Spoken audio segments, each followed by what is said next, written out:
来看高雄大树这河山供电场违法开发的面积，加起来有超过25000平方公尺。街头地检署17侦查结束啊，包含甲这负责人林瑞峰，也个水保技师吴安钦等7个人，拢依照违反沙坡地保育条例甲水土保持法起诉，帮法院甲这7个被告呢判刑7个月到2年半。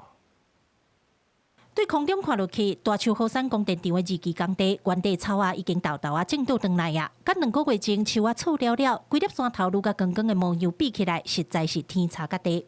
叫我头法院伫7月已经甲负责人林瑞峰甲水保技师吴安钦收押。检方表示，林瑞峰甲后生2人违规开发山坡地，面积超过25000平方，而且佫甲吴安钦甲伊的4位员工，若时间无照报来，佫假做时间记录甲进度，这些检方侦查结束。 对林瑞峰等7人正式起诉。被告林某等7人及聪明的家公司某工程顾问公司提起公诉，并据理求刑7月到2年6月有期徒刑之刑责。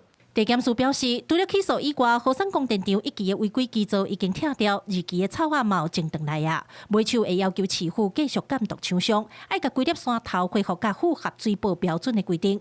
不过地方1期水保2期的许可已经废掉，不过1期的供电棒到甲规山坪，即阵负责人甲工程师拢互收押，留在伫遮都是危机。民众毋望会当甲山头恢复原貌。有法迄个建筑执照尔，使用执照无法啦。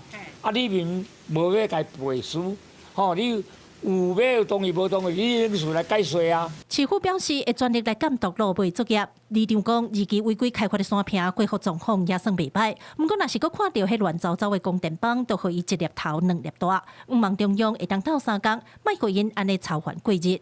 记者柯家族副朝阳高永昌报道。